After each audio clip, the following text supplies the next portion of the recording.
and I will give this short session about Apache Kafka as a pub/sub mechanism in a microservices architected software platform in particular. Nothing I'm saying here is probably a new technology, but unfortunately,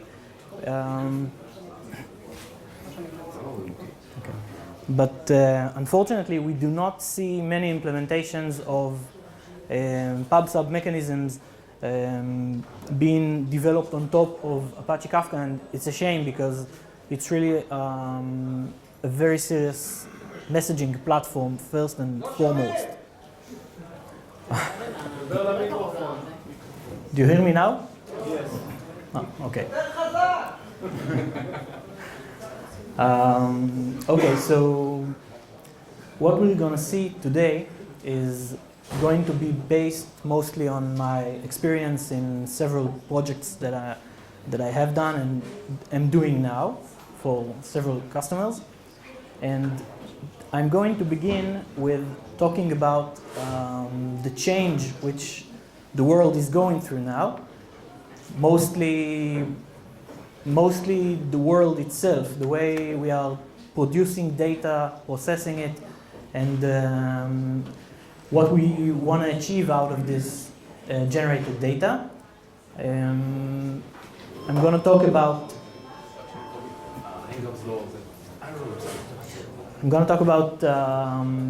the software design, which is changing. The entire software architecture world is now going through a change to distributed paradigms, which up until now most companies were able to refrain from doing, but now most companies do understand that the things that we want to process or the way we want to scale is no longer achievable by scaling up, and we want to scale out. We want to scale horizontally, and we want to scale basically everything: our processing capabilities, our storage capabilities, and our messaging platforms. And this is going to be the main focus of this talk, about how we are integrating Apache Kafka in the freshly world of microservices design, which is actually has been here for several years now, but it's fresh as a hype. Microservices is now something that everyone talks about, that everyone wants to do it, and we're going back to several patterns that some of you, the more senior or people that have worked in the industry for over 10 years, then these things that I'm going to show are not going to be so new to you, but the way that I'm going to show you how to integrate it with Kafka might be beneficial. So I want to show you my way. Okay, so once we'll review some principles of microservice architecture, I'm going to emphasize one of them, maybe touch a second one, and see how we can target these principles and make our system comply with them rather easily with Apache Kafka.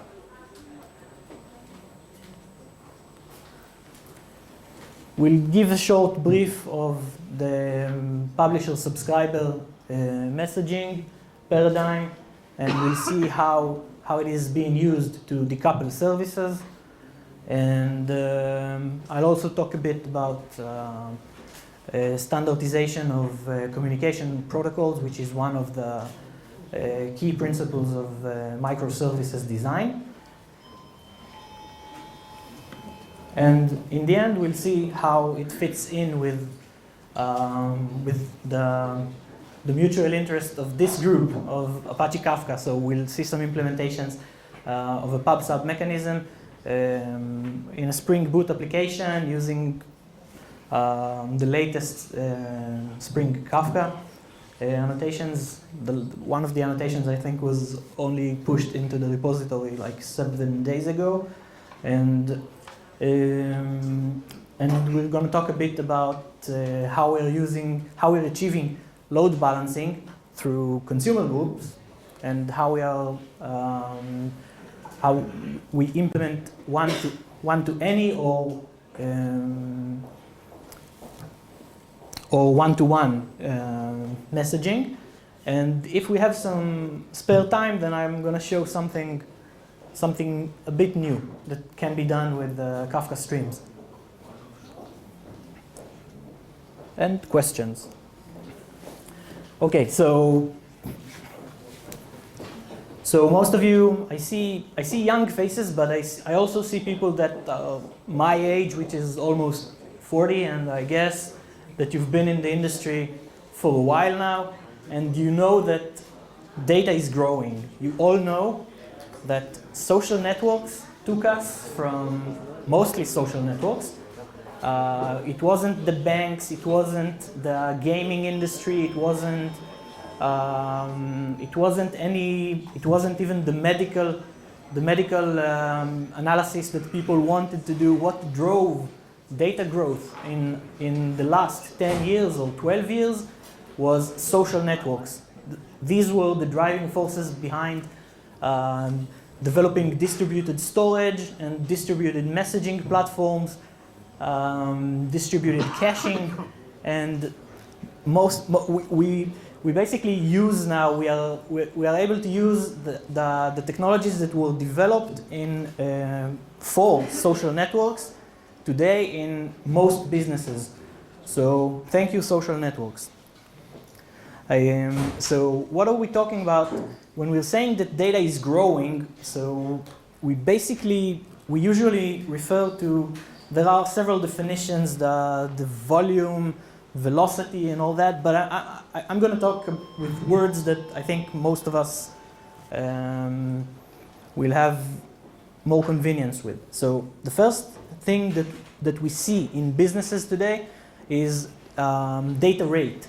If we were processing 5 messages a second up to several years ago, and it was sufficient, our servers were able to process 10,000 requests of a single web server was able to process 10,000 simultaneous clients because it was doing some time sharing or any other solution.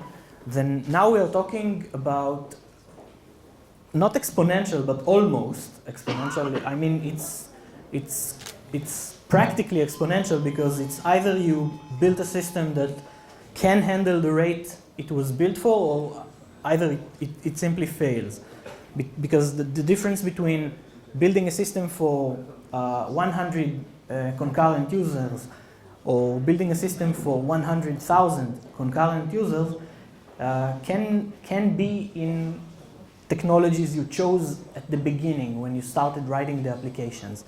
And if you choose, for example, Apache Kafka as a messaging platform, when you started developing your application, or you chose to implement your own WCF-based service communications, you might come to a problem of scaling your application. You might see that when doing that with technology which was built for scaling, things get as easy as introducing an additional broker to the system, and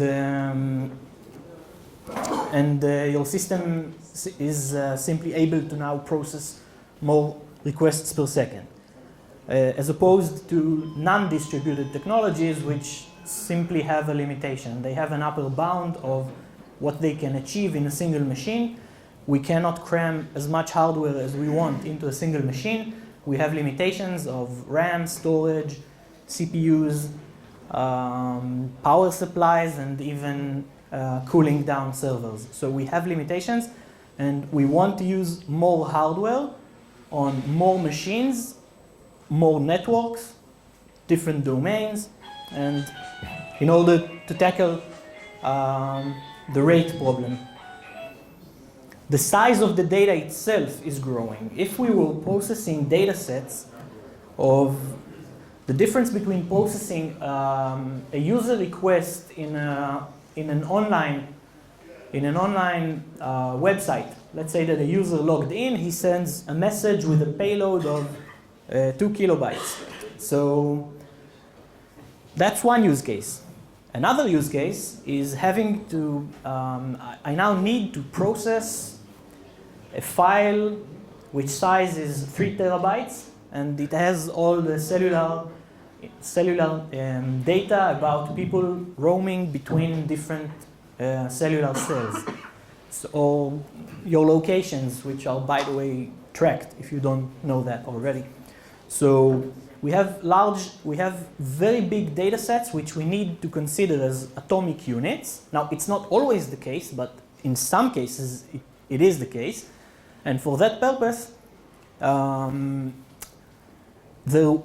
there have been several studies which led to development of technologies, and several companies that had to take care of storing their model or treating their model as an atomic unit, and file systems were developed in order for that to be possible. So we have like HDFS, there are other examples, and in which we can store in a distributed manner a big chunk of data, and but let's say that we stored it, we now want to process it, so we also have other technologies, other processing technologies which can take these chunks of data and process it as a single data set, a single huge data set. So we can see how that the data size is related to the change that we are and new paradigms which are growing, which I'll mention in a short bit. And the last thing is that data is growing also in content. Everything we do, everything we do on the network, or everything, even your smartwatch, everything is recorded and everything is processed. Mostly. Sometimes data is just being thrown, but everything is being processed and stored. Now, usually, if you're smart, then you'll want to know more about more things that are in your data. For example, I started to get recommendations from my media PC in my car. We started proposing several products which were non-related, but then I went to check why I'm getting these recommendations.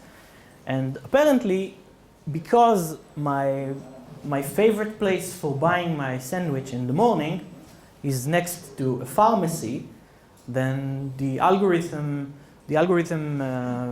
deduced that I'm using some specific product every day and recommended things for other things for me to complement that. So you might want to know other things. For example, medical companies might want to check on the way that you guys are clustering and ages and your buying habits, and try to produce insights which might be beneficial to them to sell you whatever they want to sell. If it's medicine, or if it's maybe any research which is supposed to make you healthier. I know for once about one research which is tracking people and the way they cluster in cities, and tries to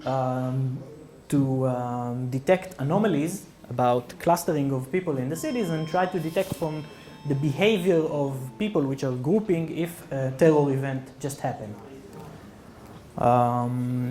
So that's another example. Okay, so we understand that the world is changing, and we understand that we have a lot of data, So, and we understand that we need more resources, and we have an incentive to process this data. So eventually our systems are growing, and they are becoming monstrous. Our systems are now, if we were able to deploy a complete banking system on one machine, including the SQL Server and the file-based jobs and batches, and use some sort of socket-based communication between our all the components of our system, then today it won't do anymore. We need to have systems that are larger. They have to be able to scale across machines, data centers, networks, and it's a lot of hassle. We have more moving parts now. You could see that, for example, in one instance of a cluster where you deploy Apache Kafka, you can have, if you considered about fault tolerance, then you'll have at least 5 machines, right? 3 Zookeeper instances and 2 Kafka nodes, and each one of them should have redundant storage. And you're splitting your data directories. You have multiple data directories, and you're replicating across them. That's a lot of moving parts. And with a lot of moving parts, we have a higher risk of failure of a single component. That's what I mean. So we have to come to the common understanding that distributed systems are difficult to implement correctly. All of us can write a simple solution to a problem which is simply not correct. And there are plenty of researchers which are developing, which are solving problems in the world of computer science, such as the consensus problem, the atomic broadcast, the problem that Zookeeper is solving. And building on the shoulders of these giants, these guys, these researchers, and these companies that built whatever they built in order to make money out of our social needs, our involvement in social media, we actually found out that it is possible. It is possible to do it. And the key to doing distributed computing properly is to understand that, and that's my opinion, but it's to understand that we have to change the way we think of our systems. So we need to remember all the time that we have a logical view of the system, and the physical view of the system is very different. So if we have one cube which we relate to as storage, as a logical storage, then the physical layer might be five different technologies which are integrated together, and each one of them is doing a different thing. If you want to see a nice example of that, then there is. I did a course on Pluralsight with the distributed online analytics, and I'm showing using different technologies in order to achieve things in real time and other things to complement them in afterwards. So if you wanna see it, tell me and I'll give you the link. Okay, so we do understand that these difficulties bring with them paradigms. Just as we had object-oriented rising into the world after a lot of people experienced spaghetti code and huge monoliths, and then we had event-driven, which was introduced to the world with Visual Basic 6. If any of you remember, there was a big hype Visual Basic was something that was supposed to change the world, and I think it did for several years. People started thinking in an event-driven way, and then people left it, the event-driven way of things, and went back really, really hard into object-oriented design, and then they started building monoliths again. So that's to say that no paradigm is going to save you from making mistakes, but hopefully microservices will help. Okay? So the microservices design, the microservices approach is trying to bridge. I don't know if it's trying to, but I know that it is able to allow us to use different paradigms within our system. So I'm going to introduce it shortly. I'm going to talk about what microservices are, but keep in mind, just because smart people remember from their experience, that nothing is bulletproof. Okay? Now, it is interesting. It is a good way to think of things, and I'm doing it now, and I'm loving it. But just don't forget everything you learned up to this point, because, for example, the solid principles for object-oriented design, they have also been proven, and they are very good. They are proven to be productive in the industry. So don't lose it yet. Okay, so after this warning, let's go and introduce everything as it is going to save you. So, okay, so when we're talking about microservices, we're talking about a system built of services.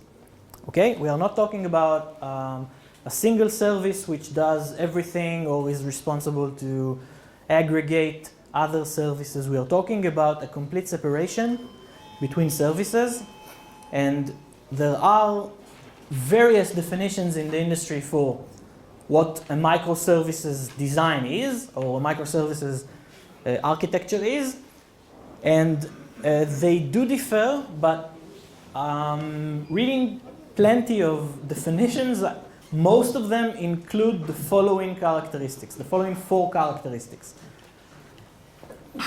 All of them agree that a service in a microservice architecture should have an independent deployment process.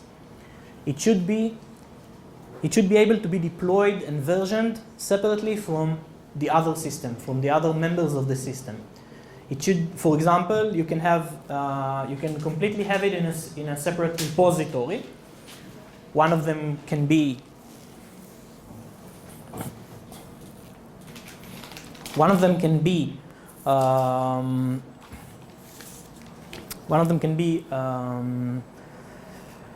that each service has its own repository, and it can also be the case that that you choose to group some services in a single repository by some characteristics, but in very general, you will want to version and deploy and monitor this service separately. There is the concept, the principle of modularity.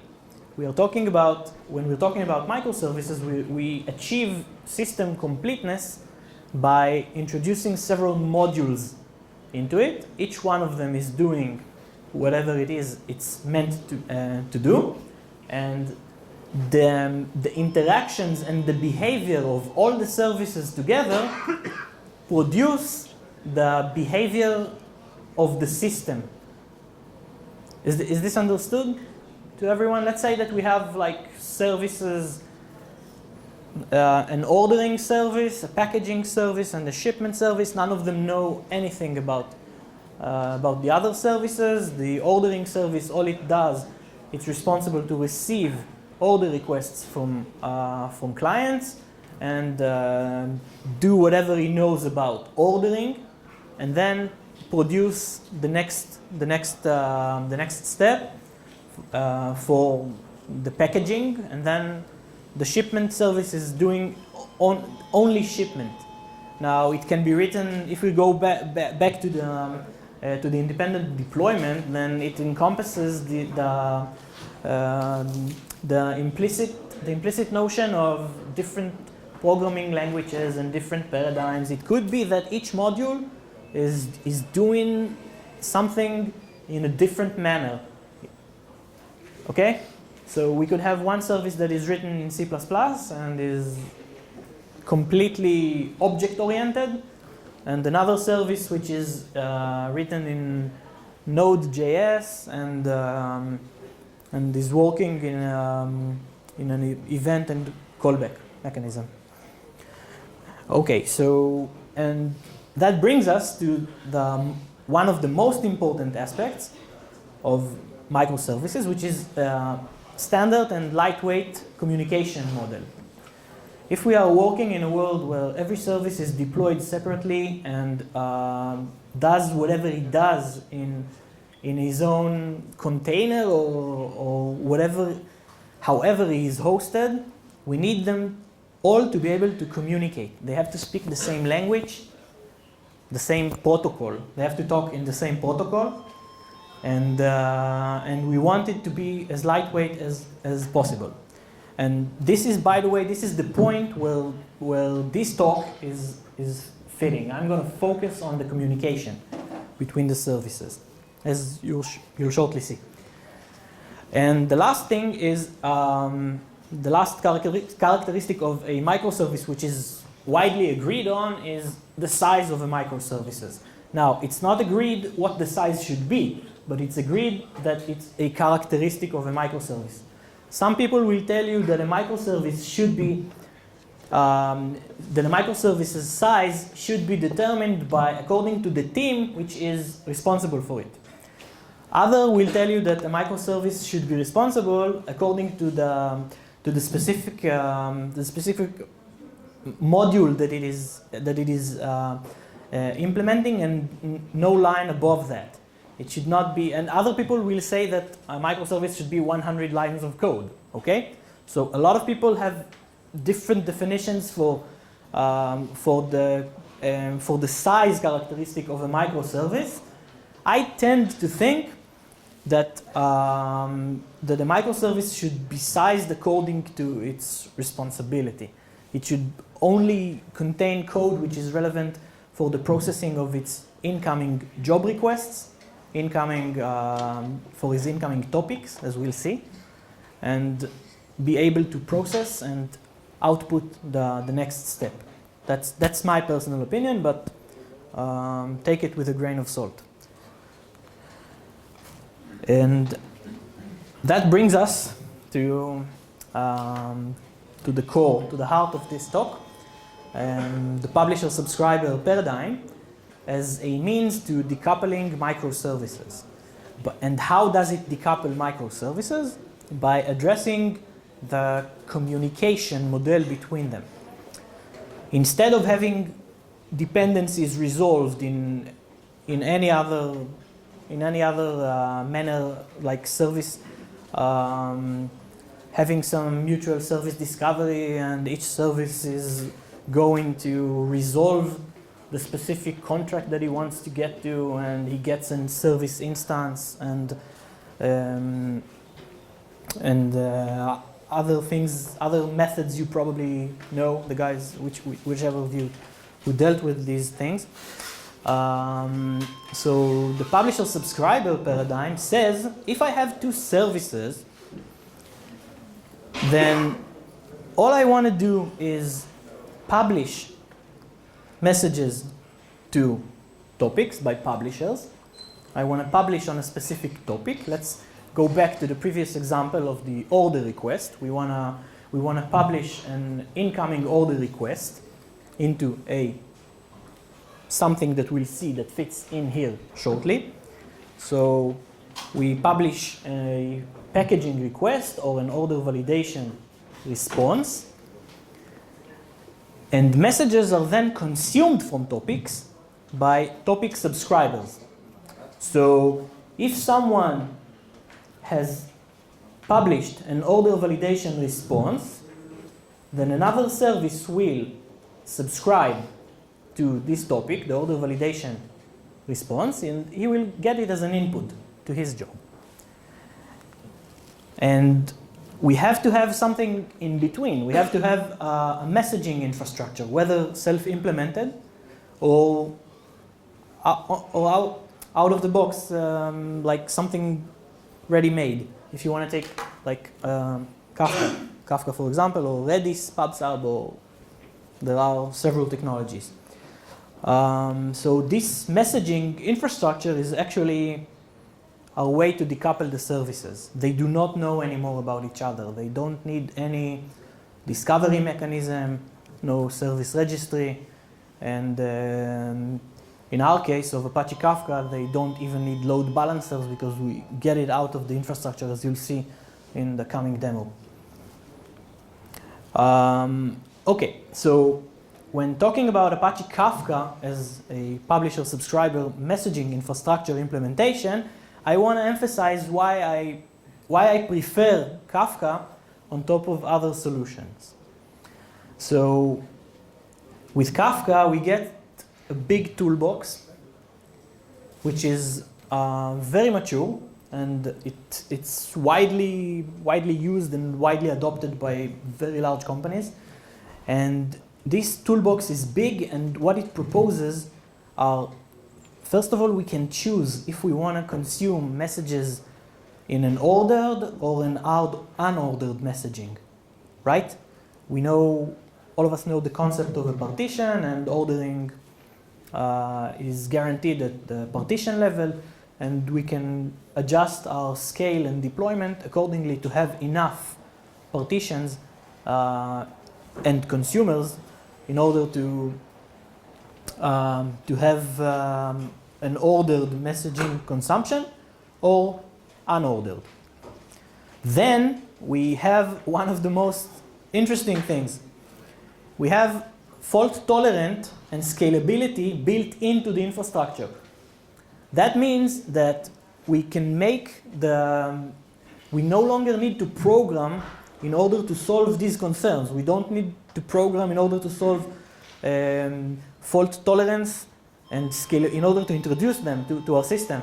Scalability is built into the platform, as we have a messaging infrastructure which we can add more topics, add more brokers, additional zookeeper instances, and achieve replication as we are going, and according to some claims, be linearly scalable. Load balancing per desire. You don't have to if you don't want to. We'll see it in the demo. So if we want to have load balancing, we don't need anymore any external load balancer. Remember, I just spoke about discovery and registry, service discovery and service registry.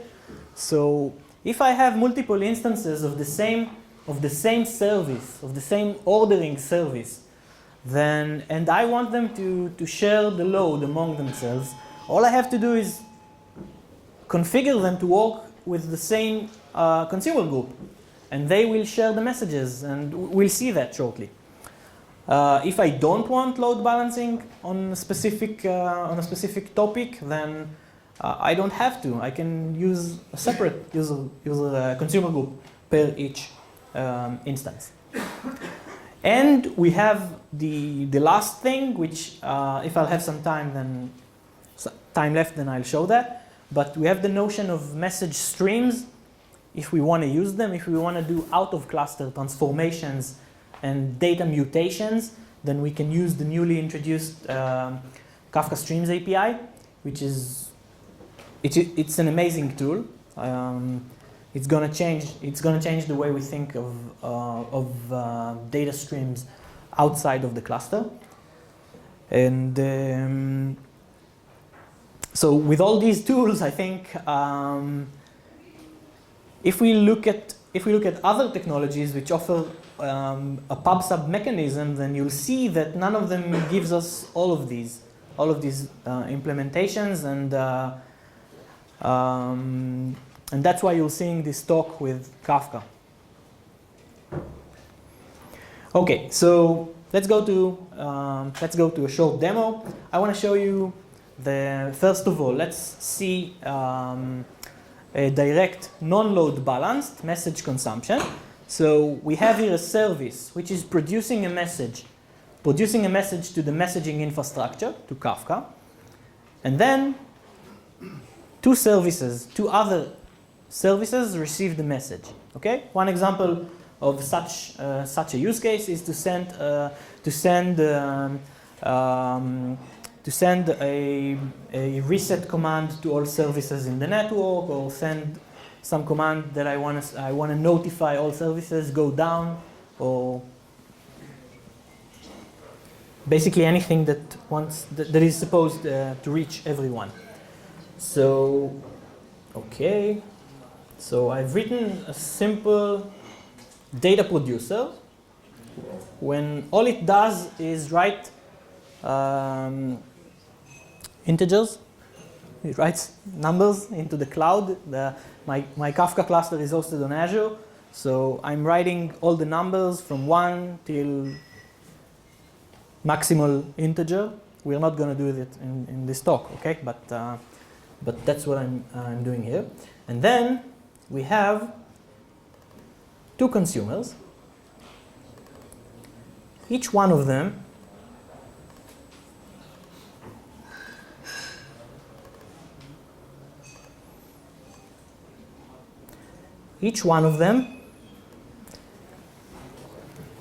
is registered to a different consumer group, and we see that the data is not load balanced. We see that all of them are receiving all the messages, right? I'm sending 2 messages per second, consecutive numbers, and you see that both consumers receive the message. So this is, and this was implemented with, like, I think around 10 lines of code. So if you wrap it like nicely in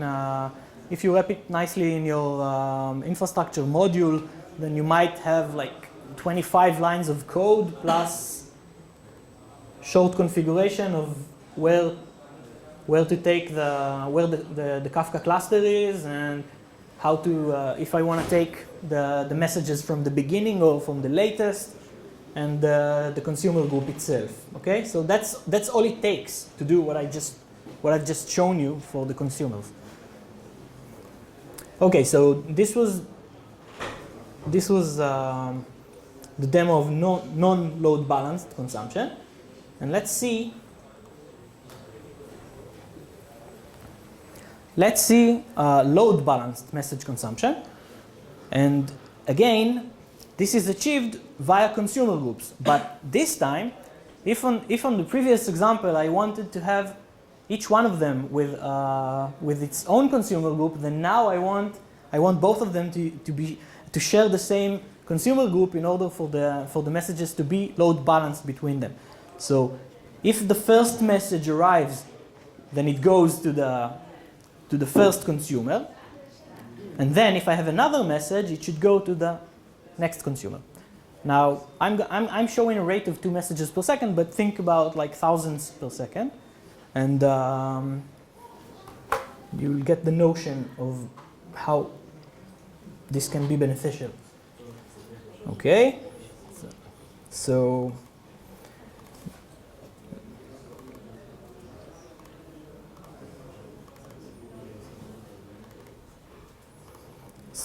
in this case, you see, first of all, this consumer logged into the system.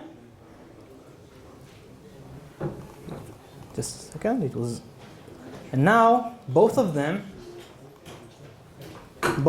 are sharing messages you see that one of them is getting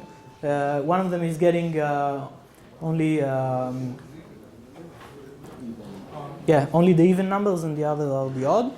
So they are the messages are spread. Now, what happens if I lost a consumer? So if I lose one, I know that that Kafka will do a rebalancing of the consumer group and will complement the missing messages and start processing everything.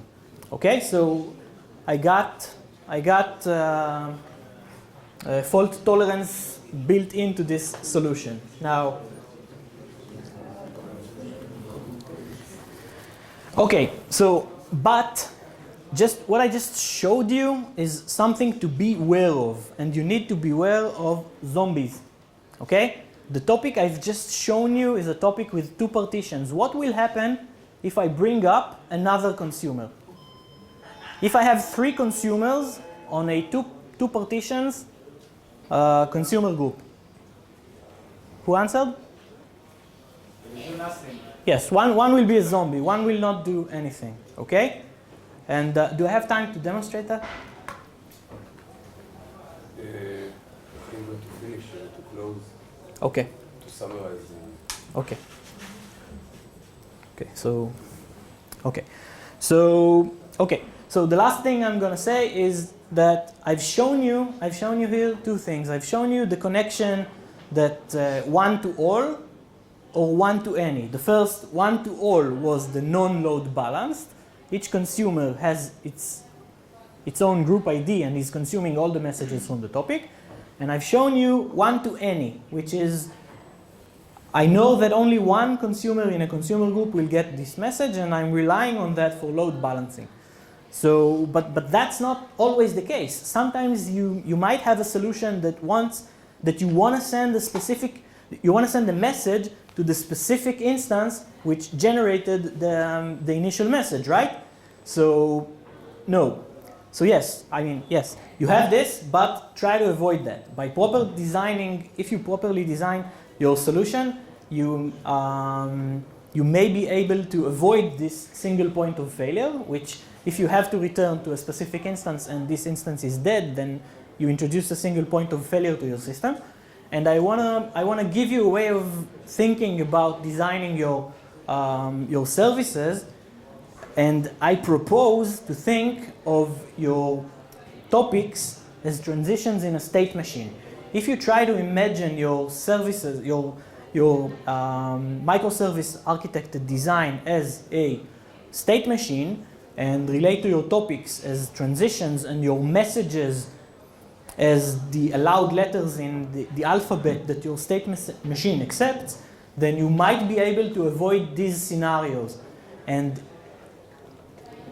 if you still have to do it, then go to Kafka Streams API, or you always have the possibility of getting the messages by all the clients and filtering out what is irrelevant.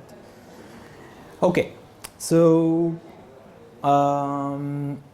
and I mentioned here my personal preference, prefer decoupling to network overhead, which means if by the cost of having additional network overhead, you can reach decoupling, then prefer that. And if not, then you can broadcast. You can use the broadcast model to send the messages to several consumers and then have the one which doesn't care about the message filter it out. Okay, so people are signaling to me to finish, but I do have some time for Q&A, right? Yeah, yes please. What's special about the microservice? What you saw in the demo, nothing to, you can implement it with microservices, but not necessarily. So what the microservices bring into the table in this? Okay, so I think it's the other way around, because the real question is not what microservices bring into the world of PubSub, but what the publisher-subscriber mechanism brings to the world of microservices. And that is the ability to achieve decoupling and and the standard communication protocol. That's the way I think about it. I think about it the other way. Okay? Because